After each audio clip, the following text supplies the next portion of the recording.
Thank you. Hi there. Welcome to BBC London. Coming up on the programme.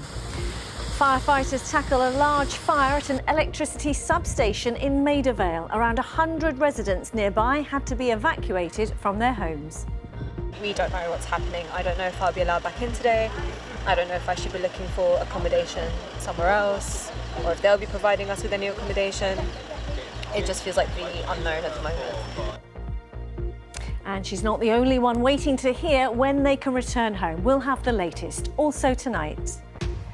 Forget plane spotting, what about bird spotting at Heathrow as the airport looks to boost its biodiversity credentials? Plus, how the free book swaps that were stopped over safety concerns are set to return to some stations. And wild about wisteria. You've been sending us your pictures as it appears across the capital.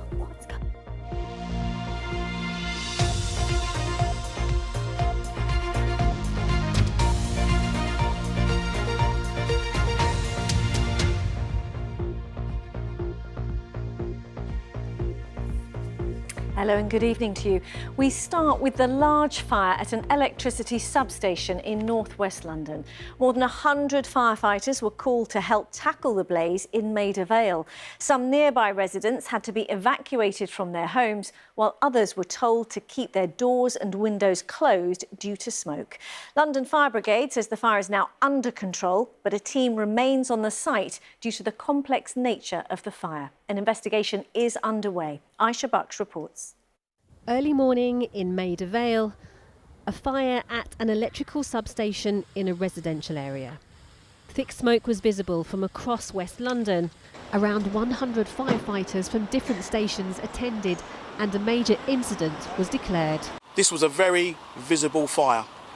Our control officers in our control room took over 170 calls. The fire is producing lots of smoke. We are advising residents, please, to keep windows and doors closed at this time. And on the ground, 100 residents were evacuated.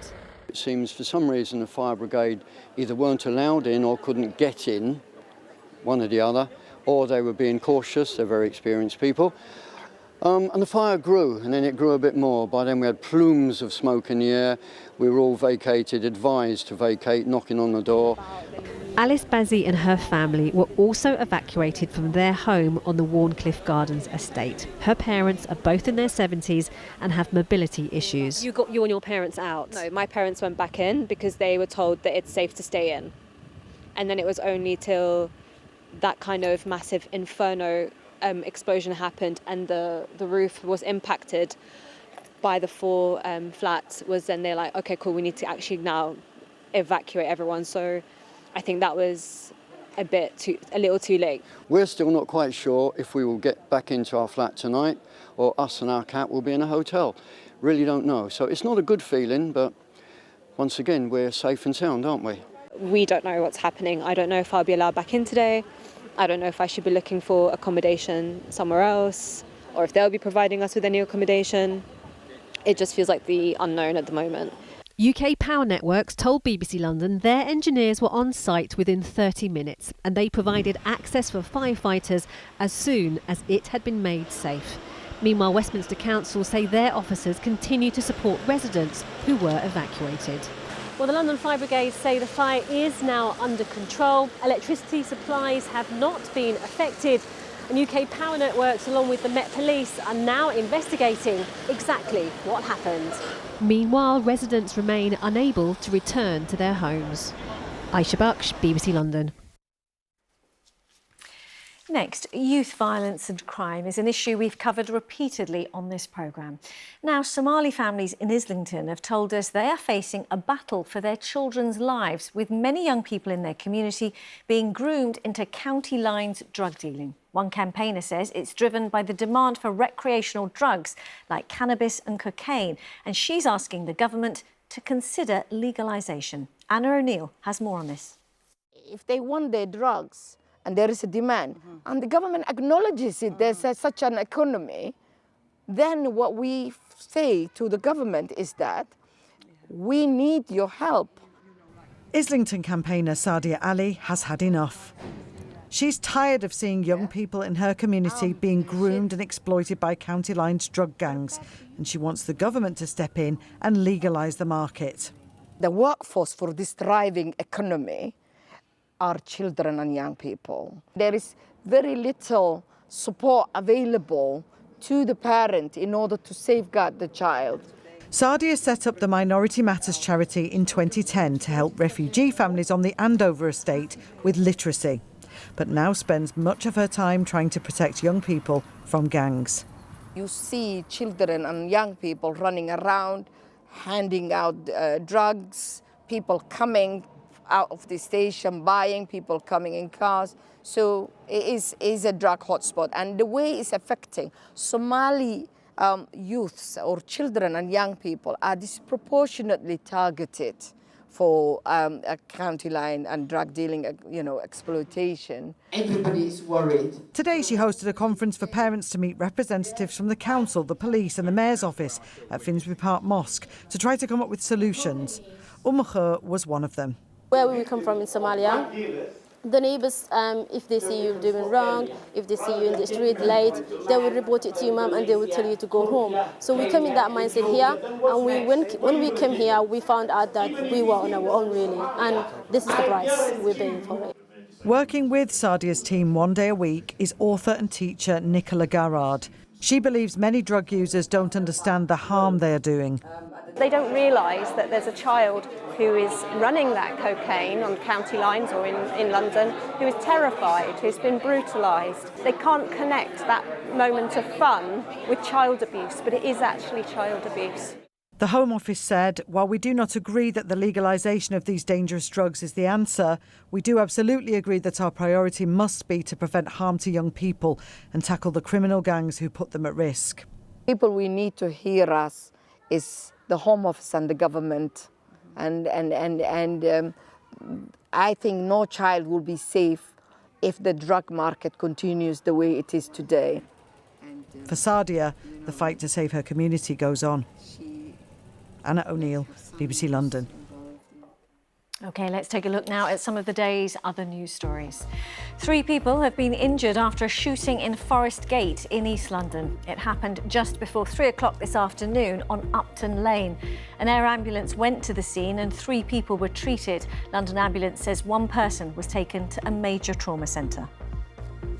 London's mayor is being urged to champion positive male role models to counter misogynistic attitudes that boys may see online. A London Assembly committee says an information campaign would help combat messages from influencers who share such content. A mayor's spokesperson said he's invested £1 million in healthy relationship training in schools here in the capital. And calling film buffs. London Zoo is looking for volunteers to help identify material from hundreds of film reels discovered in its archive. While most reels are labelled with a cryptic name or description, 20 are entirely unmarked. The charity which runs the zoo says it wants to act quickly before the reels are lost forever. Now, you might remember this next story. The free community book exchanges at London Underground stations, which were banned last month over fire safety concerns. And it caused quite an upset amongst some commuters, some of whom got in touch, especially with BBC Radio London. Well, Transport for London has announced that the book swaps will return at some stations after a suitable solution has been found. Our reporter Frankie McCamley is here. You've been following this, so tell us more, Frankie. Well, yes, absolutely. Like you said, Riz, lots of people remember this story because lots of people got in touch with us about it. These mini bookshops, these swap shops that have been in different stations across London for years. One including in Lewisham DLR. It's a really popular one. It has dozens of books. Now, what happened was London Fire Brigade put out some advice to say that actually there should be no combustible material left anywhere in the station, which of course includes books. So these mini libraries were then removed. But today the announcement has come that they will be coming back next month. After TfL and London Fire Brigade found a solution, they are going to be putting these books in what they're calling fireproof cabinets on surface level stations. Now, there has been a good reaction to this, including one author who wrote about these mini bookshops, and told us why she thinks they're so important to Londoners. There's less libraries about, there's less availability of books if you can't afford to get them new. And just passing one on your way to the tube is like kind of being given a gift to read on the train. There's no better connection with other people than discovering a book you liked and finding out someone else enjoyed it. And just being able to have that with strangers is special, I think. I think it is important to note that these free libraries will only be coming back to surface level stations. So, for example, Lewisham, that is a subsurface station, so it's unclear what's going to happen there. But we understand around 15 of the 30 bookshops are going to come back. So, Riz, good news for some. Yeah, sounds like it. Frankie, with the latest on that story. Thank you. Frankie McCamley there. Plenty more to come this Tuesday evening, including... And I'm here in Hampstead Heath in Golders Hill Park amidst this beautiful wisteria and the other flowering trees. I'll be here, but I'll also have a full forecast.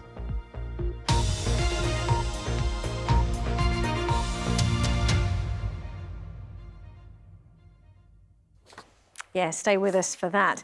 Now, think of Heathrow, and plane spotting probably comes to mind over bird spotting, yes. But the airport says it's going to do more to boost biodiversity on the nature reserves it owns next to their site. However, critics say it's just greenwashing. Our transport and environment correspondent Tom Edwards has been to find out more. Under the flight path next to Heathrow Airport, a rare look inside one of its nature reserves. Usually no one is allowed onto this site. This is its new hide. You wouldn't associate Heathrow with, or any airport really, with nature, but we have approximately 170 hectares worth of land that are for nature. So that is really, really important. There are 13 reserves around the airport, 5 are open to the public.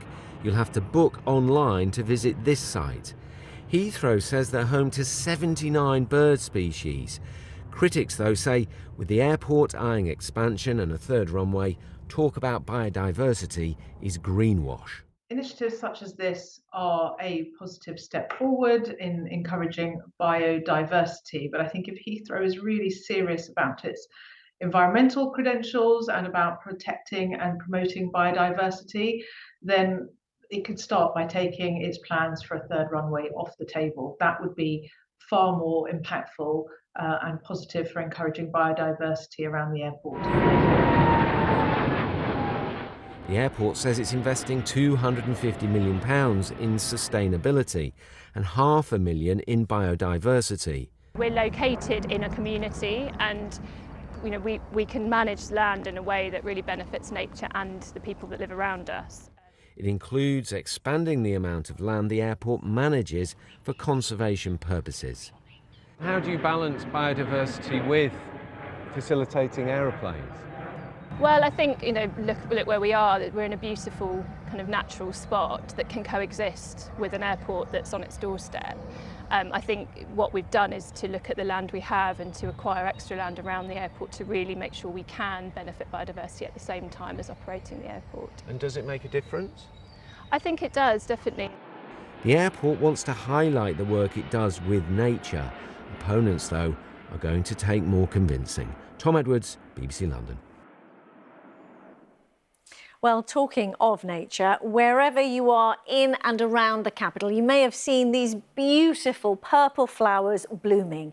Yes, it is the time of year when wisteria adorns our parks, buildings and gardens.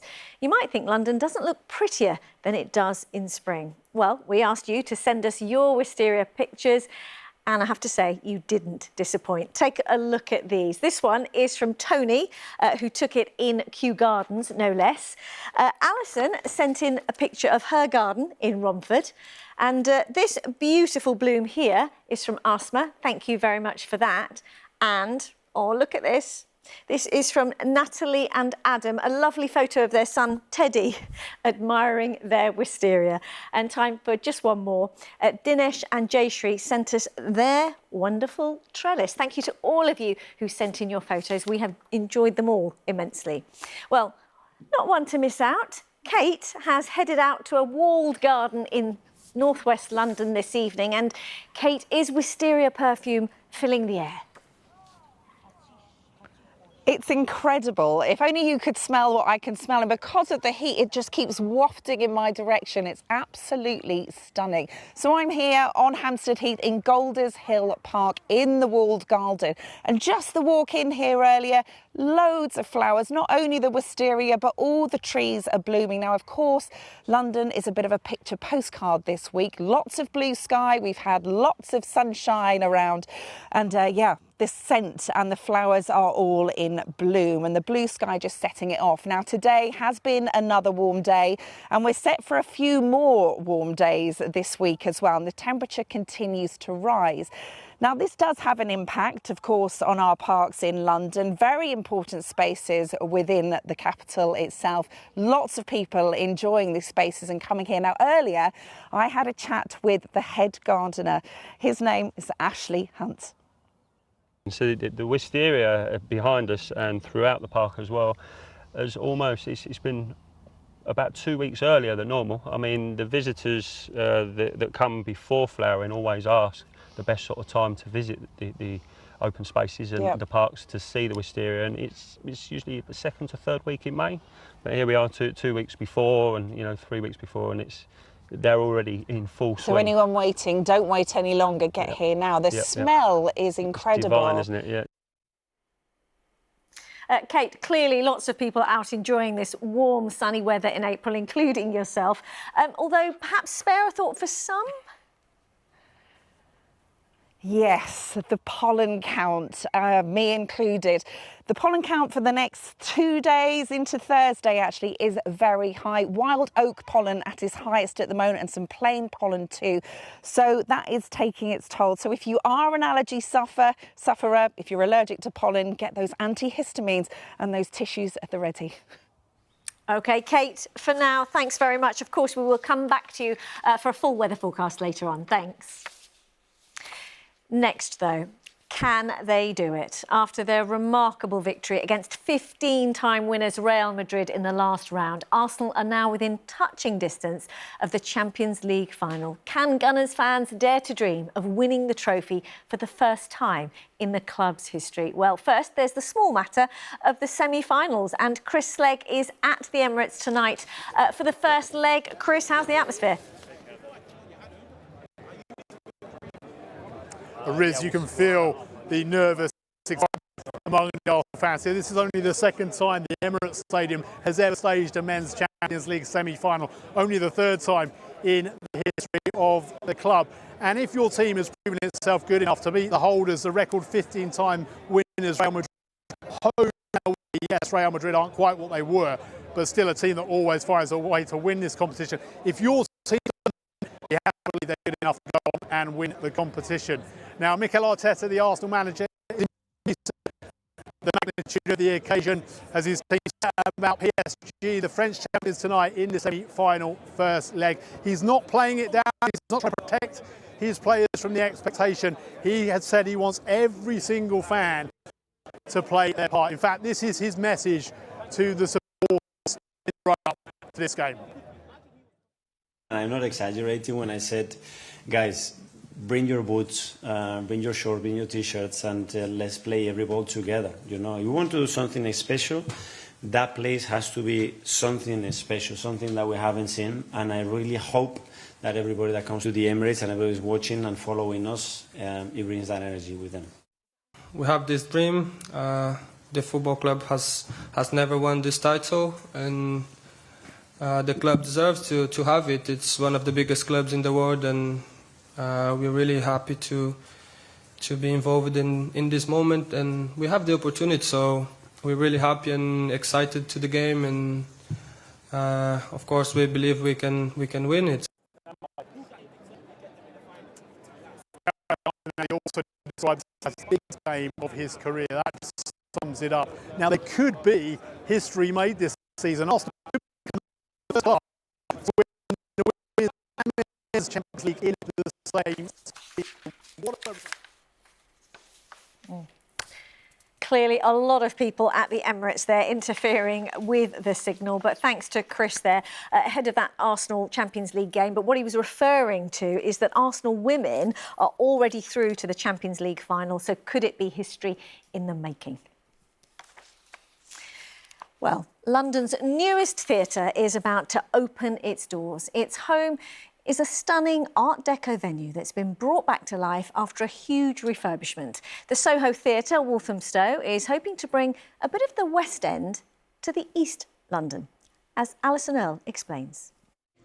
You know, the world could literally end tomorrow because the computer programmers didn't account for the zeros in the software. I know, Mark. Christening London's latest arts venue, Natalie Palamides and her solo show Weir is the first at Soho Theatre, Walthamstow. It's almost midnight. A space that may be new but has quite a history. They told me the Beatles performed here, the Rolling Stones performed here, but I'm also pretty legendary, so it only makes sense that they chose me.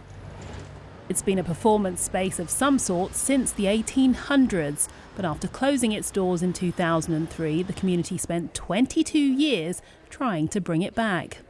So it's an incredible grassroots campaign to save the building, which coalesced around a planning inquiry in 2010 when there was an application for the building to be turned into a church, and local residents wanted to save it as a cultural venue in the middle of Walthamstow. As well as a huge lineup of entertainment, the restored venue will also hold workshops and give newcomers a chance, as they insist it's for everyone. Putting a theatre of this nature, of this beauty, on people's doorsteps, it completely and utterly says this is for you. It's the whole point of this building is to not exclude, but it's to be inclusive. Happy New Year. But in a sector that's struggled since COVID, could this be a turning point? It bodes well for the arts that we're investing our time and energy and money and attention back into a space as grand and as special as this one. Think about something happy. And with ticket prices starting at £15, they're hoping that helps to get people through the doors when it officially opens on Friday. Alison Earle, BBC London. Congratulations, London's newest theatre. OK, let's return to the outdoors, to Kate in Hampstead, where it's looking gorgeous in the sunshine. And Kate, feels more like July than April.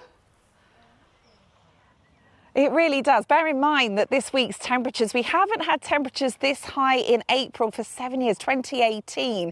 So yes, it is quite unusual. Today we saw 24 Celsius, very similar to yesterday's temperatures, but they are set to get a little bit warmer over the next couple of days. And I mentioned earlier that pollen count is really suffering too. That is also very high. Now today we really haven't seen too much in the way of cloud at all. You can see earlier on the south of the UK, we've just had clear skies, and it's stayed with us. It's going to continue to stay with us as we head into this evening and overnight as well. So some lovely, as you can see, evening sunshine here at Golders Hill Park. And we're going to hang on to the clear skies too as we head through the night.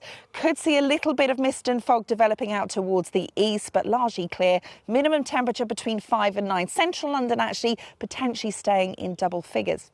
Now, as we head into Wednesday morning, we have got those mist and fog patches, if you get them, burning back very quickly. So a day of sunshine through tomorrow. Again, the temperature rises. The wind is light, but it's an easterly. So out towards the east, it will be a little cooler, but we're looking at a maximum tomorrow of around 26, maybe 27 Celsius. Now, for Thursday, again, we have plenty of sunshine because we've got the clear skies overnight Wednesday. Similar conditions, could see 1 or 2 mist and fog patches. The temperature not dropping much below double figures again for central London. But for Thursday, things start to change just a little bit. We are sandwiched between two fronts. There's one coming up from the south and one coming down from the north. And we're in the middle. The air is quite unstable in the middle, and that could produce 1 or 2 showers. It could. Those showers are are not guaranteed. If you get one, it could be heavy, but they're likely to be a little bit further west and a little further north. But the temperature on Thursday is the thing to watch. We're looking at 28 Celsius, potentially 29 Celsius, so close to the April record. Then, as we head into the weekend, it is going to get a little bit cooler. We start to get the air from the north. We've still got plenty of sunshine. It's still largely dry into the bank holiday weekend, but it will get cooler. Back to you, Riz. OK, well, for now, let's enjoy it. Thanks, Kate. That's it. Thanks for being with us. I never take that for granted. And with the weather a big talking point, check out BBC London's Instagram for some of the best pictures from our weather watchers.